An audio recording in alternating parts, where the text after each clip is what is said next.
Dice la palabra de Dios en Primera de Pedro, capítulo 1, versículo 3.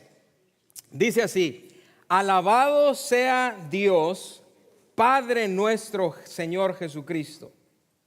Por su gran misericordia nos ha hecho nacer de nuevo mediante la resurrección de Jesucristo, para que tengamos una esperanza viva y recibamos una herencia indestructible, incontaminada e inmarchitable. Tal herencia está reservada en el cielo para ustedes, a quienes el poder de Dios protege mediante la fe hasta que llegue la salvación que se ha de revelar en los últimos tiempos. Señor, te pedimos que esta mañana hables a nuestros corazones y a nuestra mente. Señor, te pedimos que al iniciar este año podamos volver, Señor, a esa fe que es inconmovible, porque está puesta en ti. Te doy gracias, Señor, por la oportunidad que nos das de pasar este tiempo juntos. Decidimos escucharte en el nombre de Jesús, y la iglesia dice amén, amén. Puede tomar su lugar. Tener una vida extraordinaria es casi como que el deseo de todo mundo, ¿no es así? Nadie quiere tener una vida común, por así decirlo. A lo que me refiero es que todos tenemos ciertas aspiraciones, ciertos sueños, ciertos deseos, ciertas ganas de salir adelante. De hecho, este 2026 tal vez algunos ya tienen sus resoluciones, sus metas, objetivos para el año. Como iglesia tenemos ciertos planes, ciertas ideas, pero ¿qué es lo que nos separa de una vida ordinaria a una vida extraordinaria?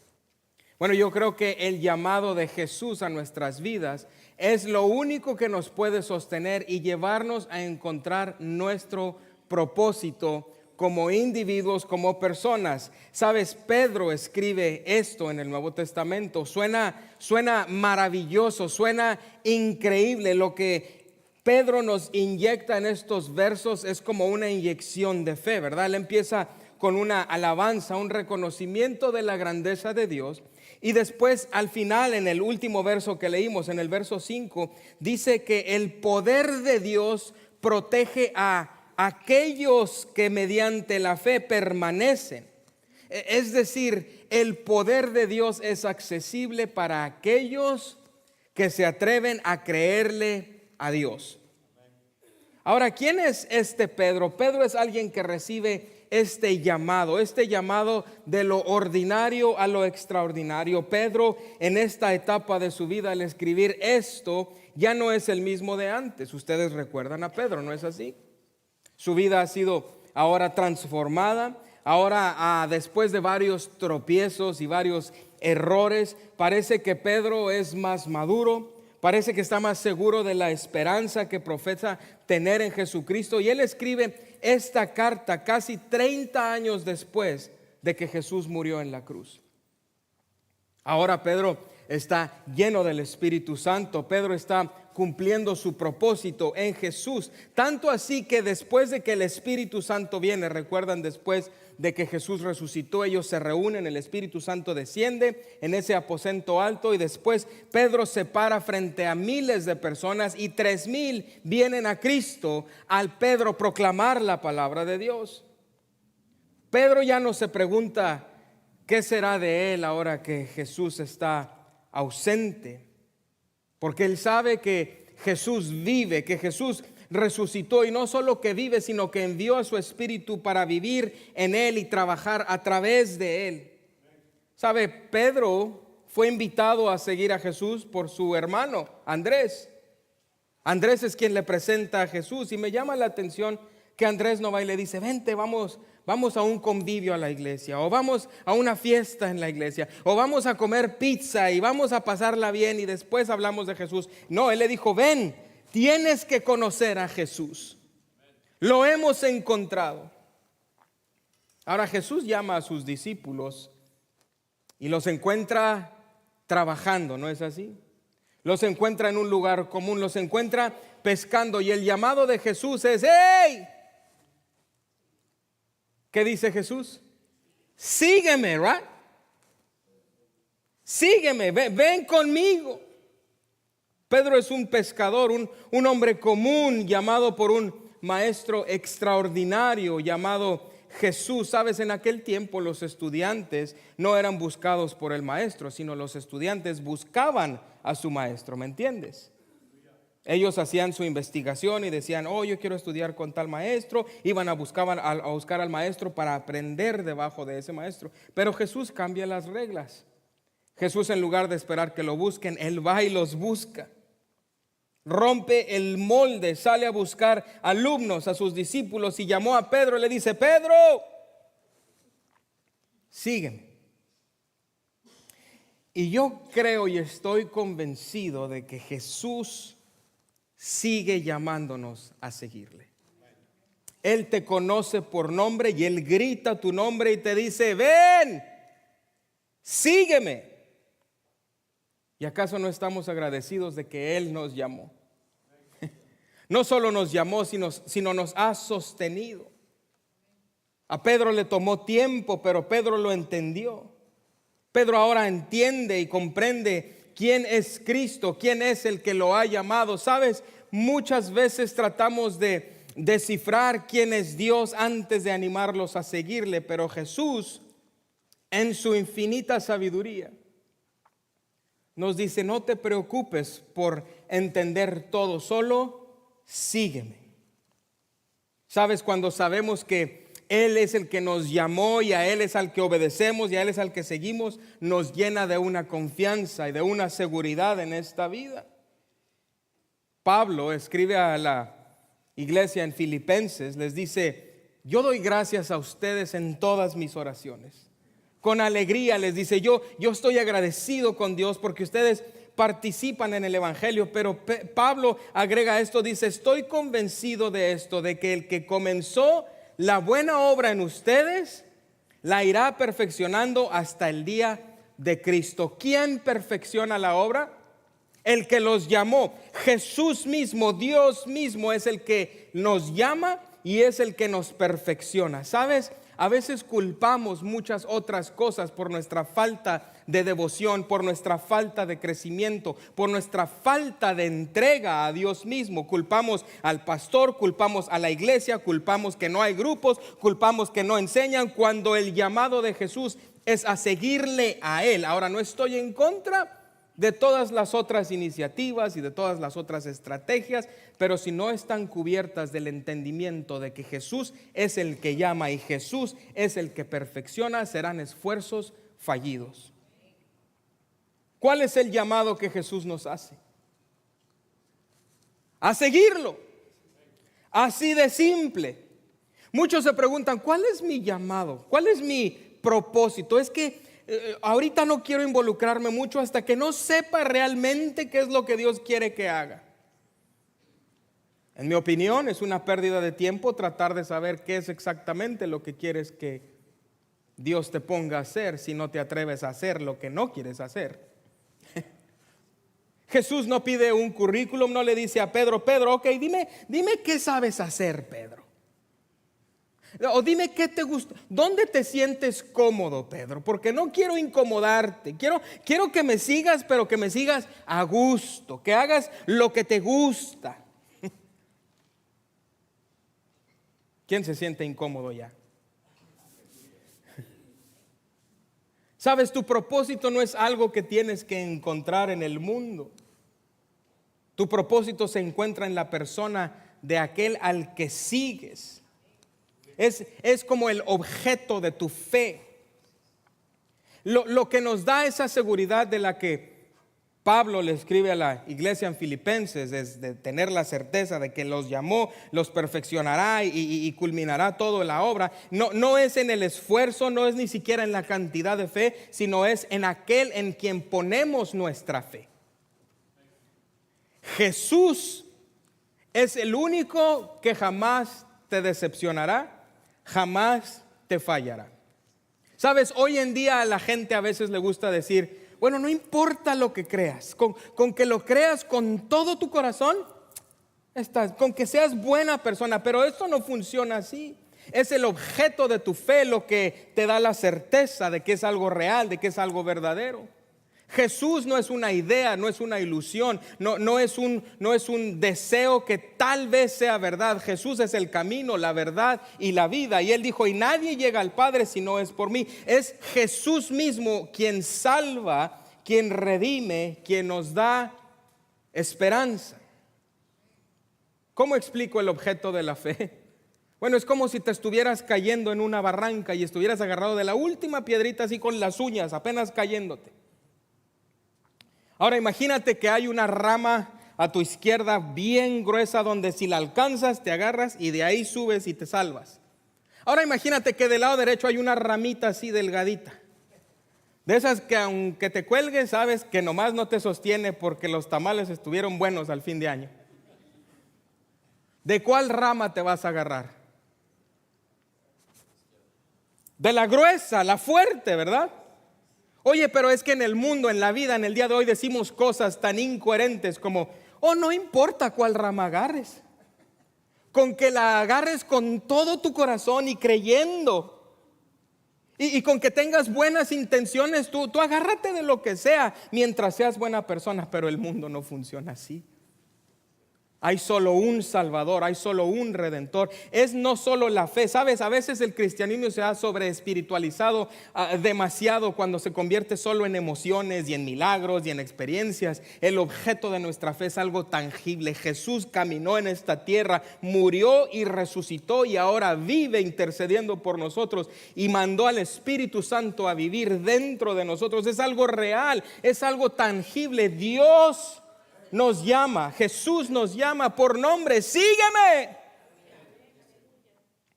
Ahora, ¿cómo se le sigue a Jesús?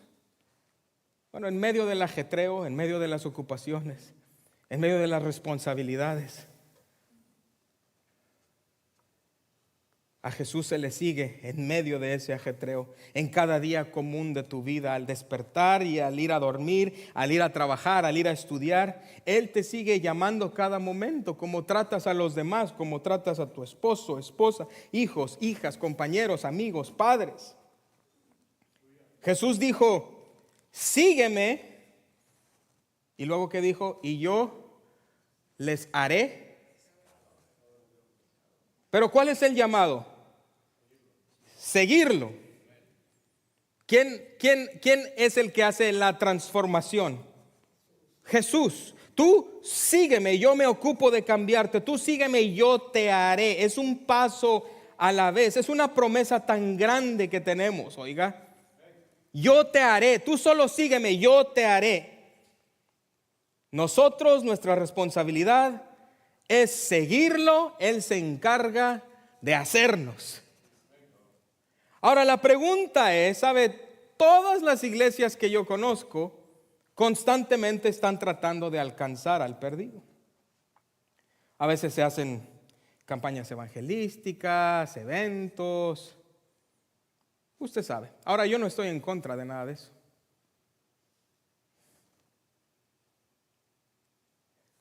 Pero si el seguir a Jesús, como de Jesús lo dice, tiene anclada la consecuencia de ser transformados en pescadores de hombres, y las iglesias no están pescando, el problema no es en la pesca, el problema es en el seguirle.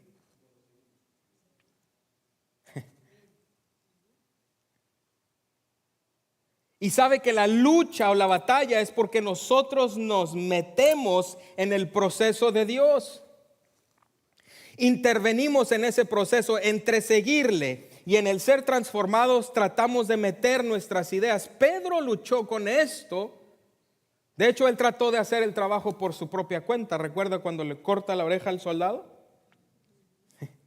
Pero antes de eso, Pedro ya había tenido ciertos problemas. Cuando Jesús les empieza a decir a sus discípulos, ¿saben? Ha llegado el tiempo, tendré que sufrir, tendré que morir, pero voy a resucitar. Pedro le dice, Jesús, ven Jesús, necesito hablar contigo, Jesús. Vamos arreglando esta situación, Jesús. Me hace que estás confundido, Jesús. Y dice la escritura que comenzó a reprenderlo. Pedro comenzó a decirle a Jesús: de ninguna manera, Jesús. No. Estás mal, Dios. Y Jesús voltea con Pedro y ¿qué le dice a Pedro? Aléjate de mí, le dice, Satanás. ¿Quieres hacerme tropezar porque no piensas en las cosas de Dios, sino en las cosas de los hombres? Es decir, nosotros hemos sido llamados a seguirlo incluso cuando no entendemos, incluso cuando los planes parecen confusos, nebulosos, no claros. El llamado sigue constante: sígueme. Sígueme, dijo Jesús, yo te haré, yo te cambiaré, yo te transformaré. Pero Pedro es terco, sin agraviar. ¿Cuántos tercos hay aquí el día de hoy? Les decía yo en la mañana, yo, y si pudiera levantar la otra, yo. Y todos aquí también somos tercos, ¿verdad? Queremos las cosas a nuestra manera. Él quiere transformarnos y queremos que nos cambie. Cámbiame, Señor, hazme más como tú. Hasta que viene el problema que hay que sobrellevar a su manera, entonces ya no nos gustó. Cámbiame, pero a mi modo, a mi ritmo, a mi gusto. Jesús dice: no te metas, tú solo sígueme. Y es que hay conflicto de voluntades, ¿no es así? Pedro, fíjate, Pedro reconoce a Jesús como el Mesías. Antes de que Pedro sea llamado Satanás por el mismo Jesús, antes de eso, versos antes, Jesús tuvo una conversación con los discípulos y les dijo: ¿quién dicen los hombres que soy yo? Dijeron, unos dicen Elías, otros Eliseo, que eres un gran profeta. No. ¿Y ustedes quién dicen? Y Pedro, valiente, dice: tú eres el Mesías, el Hijo de Dios. Él entendía quién era Jesús, pero le costaba aceptar el método de Jesús. Qué distinto es entender y afirmar a alguien, pero no aceptar sus métodos. Pedro entiende quién es Jesús. Tú eres el Cristo, el Hijo del Dios viviente, pero lucha con aceptar con lo que Cristo, el Hijo del Dios viviente, está a punto de hacer. Y es que nosotros batallamos con el por qué. Y es normal, es común, es nuestra humanidad. Cuando pasamos por situaciones difíciles que traen dolor a nuestra alma, a nuestro corazón, muy a menudo la pregunta es que ¿por qué? ¿Por qué? Y Jesús le dice: porque tienes las preocupaciones humanas luchando con las preocupaciones de Dios. Y como Pedro, nosotros a veces tratamos de reprender las temporadas difíciles de la vida, ¿no es así? Pero a veces no nos damos cuenta que esas mismas temporadas difíciles de la vida son parte del plan de Dios, son parte del proceso, y nuestra responsabilidad es seguirlo aún en medio del dolor, seguirlo aún en medio de la duda, seguirlo aún en medio de la incertidumbre. Las buenas noticias para nosotros es que, de acuerdo a la Escritura, no tenemos por qué entenderlo todo. Solo debemos seguir caminando. Sígueme, le dijo, sígueme. Y es que tenemos un corazón terco, queremos ser cambiados, pero a menudo nos resistimos al proceso del cambio. No debemos entender el por qué para mantenernos unidos al quién, al objeto de nuestra fe. Solo tenemos que seguirlo. Sabes, la próxima semana iniciamos una nueva serie de sermones, se llama Raíces y Cimientos. Y vamos a hablar de la palabra de Dios, la Biblia, por qué somos cristianos. Vamos a enfatizar durante toda la serie la importancia de la oración, de un tiempo a solas con Dios. Y vamos a aferrarnos a nuestra fe sin sobre espiritualizarlo en el sentido de dejarnos llevar por las emociones, sino vamos a hablar de algo tangible. Te voy a enseñar ciertas cosas acerca de la evidencia de por qué puedes confiar en la palabra de Dios. Tal vez incluso hablaremos un poco de teología e ideas que a veces chocan en nuestro mundo cristiano, pero que no debieran afectar nuestra fe para seguirle. Pedro siguió luchando, pero no dejó de seguir a Jesús. Puede que tú luches de vez en cuando, puede que dudes, puede que hayas tenido algunos malos meses o días o horas este año pasado, 2025, pero yo le doy gracias a Dios de que estás aquí hoy. Porque hay algo en tu interior que te dice, tal vez este Dios de veras se interesa por mí. Y quiero decirte, sí se interesa por ti, te ama, te conoce por nombre, sabe lo que piensas, sabe lo que necesitas y Él te ama.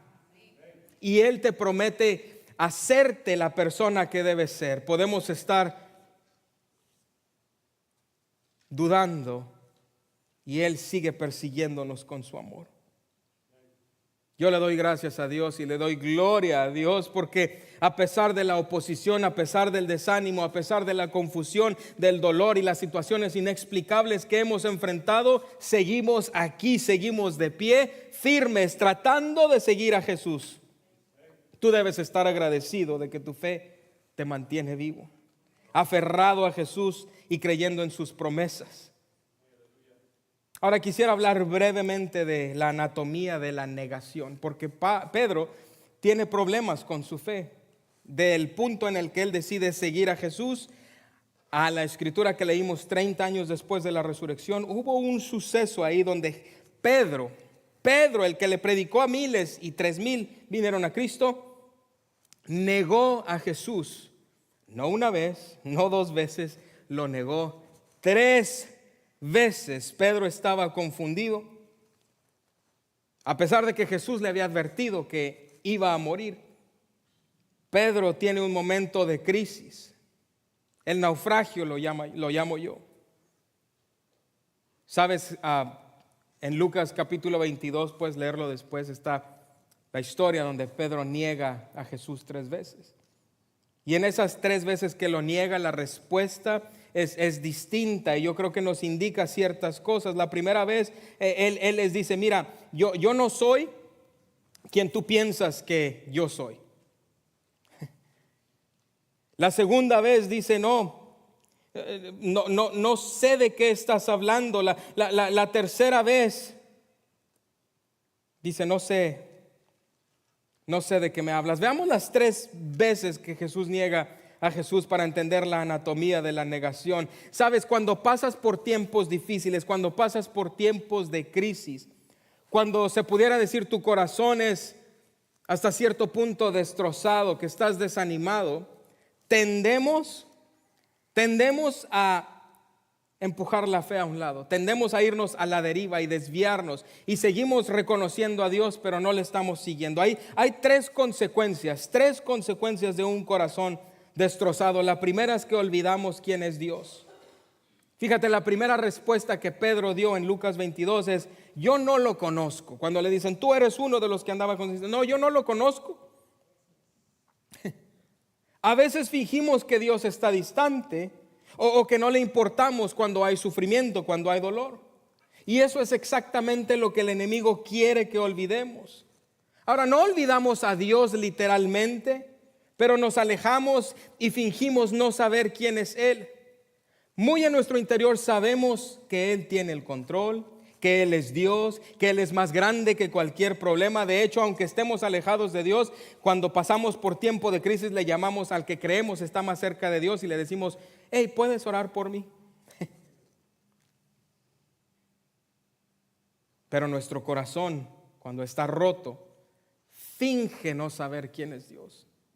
Y decimos cosas como es que Dios está lejos, a Dios no le importó, Dios no está conmigo, Dios es, y tú llenas el blanco. 30 años después de que Jesús resucita, Pedro dice, Dios es digno de alabanza, Dios es nuestro Padre, Dios está lleno de misericordia. Este es Dios que a pesar de tus circunstancias, Él es Señor. A pesar de tus decepciones, Él sigue siendo bueno. No lo merecías, pero Él te dio misericordia. Él tomó tu lugar y el mío y nos da esperanza. Y Dios es digno de ser alabado. ¿Quién es Dios para ti? No te ha dejado. No se ha olvidado de ti. Hará justicia a su tiempo. Su mano es poderosa para salvar, para restaurar, para proveer, para sanar, para liberar. 30 años después, Pedro lo reconoce. 30 años antes, Pedro dice, no lo conozco. Él claro que volvió a creer, volvió a confiar, tuvo fe para seguir una vez más. Lo segundo que quiero señalar es que cuando Pedro estaba destrozado, no solo olvidó quién era Dios, pero también tuvo un problema de identidad, olvidó quién era Él.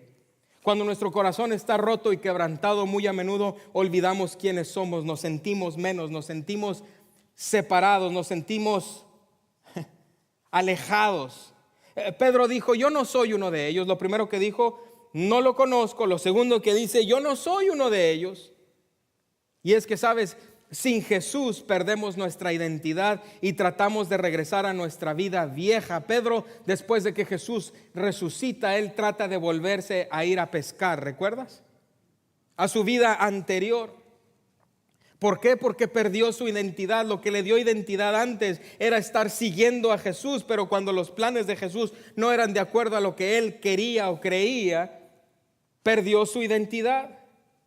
Sabes, nunca sabrás quién eres realmente a menos que reconozcas quién es Dios. Y como Pedro dejó de seguir a Jesús con el corazón, ya no podía reconocerlo a él y perdió su propia identidad. Por eso intenta volverse a ir a pescar. Él dice, soy un pescador. Tal vez en nuestro día decimos, no, es que yo no nací para eso. Yo soy un pecador, yo estoy adicto al trabajo, yo tengo esta adicción y nunca puedo ser libre, yo soy un fracasado, es que a nadie le importo. Y la verdad es que todos hemos luchado con nuestra identidad. Aún los pastores luchamos con nuestra identidad,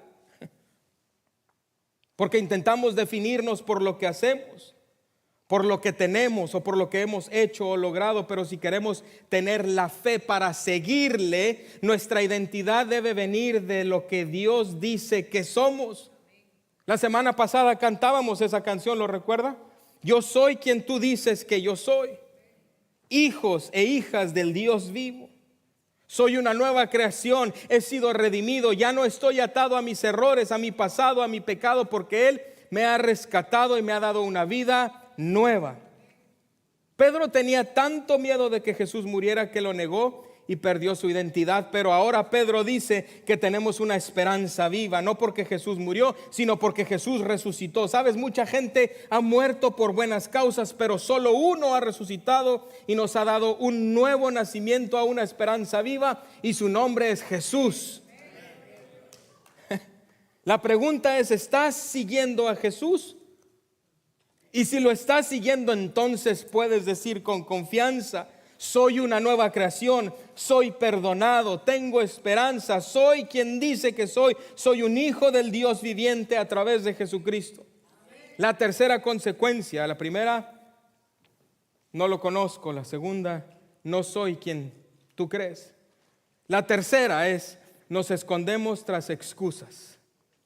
Pedro dijo en la tercera vez que le preguntaron, no sé ni de qué me estás hablando. Se hizo loco. Excusas. ¿Alguien aquí le gusta poner excusas? No lo vea. Nomás levante la mano o hágale así. Y es que a veces usamos el ajetreo, lo material, para evitar enfrentar nuestro quebranto.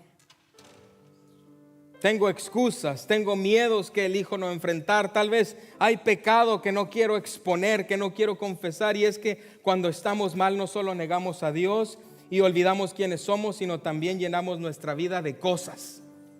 Cosas de este mundo, cosas terrenales. Porque es más fácil mantenerse ocupado que enfrentar el problema con fe. Porque cuando lo hacemos en nuestras fuerzas, nos da la apariencia de que da resultados y nos hace creer que tenemos el control. Pero aunque encuentres éxito en este mundo en tus fuerzas, aunque te hagas millonario en tus fuerzas, aunque te hagas exitoso a los ojos del mundo, sin Jesús de nada vale. Olvidamos entonces que tenemos una promesa no solo para la eternidad, sino una promesa de esperanza para nuestra vida en este mundo. Y es que Jesús nos dice, no solo les daré el cielo, sino ustedes como creyentes pueden orar que el cielo baje a esta tierra. Vénganos tu reino, hágase tu voluntad en la tierra como en el cielo. Yo no sé qué estás cargando hoy, yo no sé qué tienes en tus manos. Tal vez es una situación que parezca imposible y en lugar de pelearla con fe, prefieres esconderla e ignorarla. Tal vez hay algo por lo que has estado luchando solo durante años. Tal vez es pecado oculto. Tal vez es hora de venir a Jesús y traérselo a Él en fe. Tal vez sea un matrimonio en crisis. Tal vez tu pasado te persigue. Tal vez hoy es el día en que escuchas a Jesús decirte: te perdono. Yo pagué el precio por tu voluntad. Pedro nos recuerda quién es Dios y quiénes somos nosotros. Y nos recuerda que sigamos viviendo por fe. Esta no fue la única ocasión en la que Pedro luchó. ¿Recuerdas que trató de caminar en el agua y se hundió? Ahora ya veo a los criticones de nuestro día de hoy: Pedro, ni por el agua pudiste caminar. Y si yo fuera Pedro, yo les contestaba: cuando tan siquiera di 2 pasitos en el agua. Después se trató de regresar a su vida anterior. Pero 30 años después, lleno del Espíritu,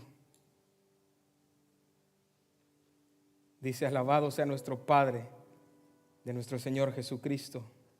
Por su gran misericordia nos ha hecho nacer de nuevo mediante la resurrección de Jesucristo, para que tengamos una esperanza viva y recibamos una herencia indestructible, incontaminada, inmarchitable. Tal herencia está reservada en el cielo para ustedes, a quienes el poder de Dios protege mediante la fe hasta que llegue la salvación que se ha de revelar en los últimos tiempos. Ponte de pie conmigo.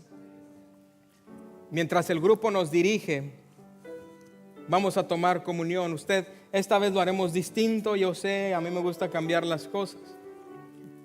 Al ellos empezar a cantar, usted podrá pasar al frente, tomar la copita, ore con su familia, si ve a alguien que viene solo el día de hoy, tal vez invítelo a su círculo y simplemente agradezcan a Dios por su sacrificio en la cruz. Pablo escribe que recibió del Señor esto, que en la noche que Jesús fue entregado, Él partió el pan y lo bendijo y lo dio a sus discípulos y les dijo: este es mi cuerpo que por vosotros es partido. Después les dio la copa, tomó la copa, la alzó y la bendijo y les dijo: esta es mi sangre del nuevo pacto. Este es el nuevo pacto en mi sangre. Bébanlo en memoria de mí. Porque cuando ustedes comen el pan y toman de este jugo, la muerte del Señor anuncian hasta que Él venga. Esto es alimento a tu espíritu. Ven y toma tu copa ahora mientras nos preparamos para tomarlo juntos. Sabes, Pedro tal vez dejó de seguirlo, pero lo que me encanta es que Jesús nunca dejó de buscarlo. Cuando Pedro trató de irse a pescar, Jesús se aparece y les hace de almorzar pescado frito para recordarles que aunque tú tratas de correr, yo voy tras de ti con mi gracia y con mi amor. Oh, gracias Dios por tu amor, por tu misericordia. Pedro es una persona totalmente diferente. Él reconoce que Dios es digno. Su identidad es restaurada. Ya no somos fracasados, ni adictos, ni pecadores. Somos herederos de una herencia que nunca perece, y su poder, el poder de Dios mismo, está disponible. Y dice Pedro, nos protege por medio de la fe. Protegidos. Tu mayor protección no es tu cuenta de ahorros, no es tu empleo, no es tu ministerio, no es tu talento. Tu mayor protección es el poder de Dios mismo, que es accesado por medio de la fe. El poder de Dios es ilimitado. Dios, esta mañana confesamos que a veces, Señor, hemos dudado, y te damos gracias por tu sacrificio en la cruz. Gracias, Señor, por tu perdón. Comemos este pan, bebemos de este jugo en memoria de ti.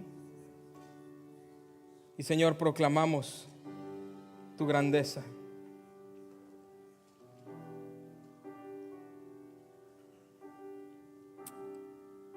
En el nombre de Jesús. La iglesia dice, amén. Algo está cayendo aquí.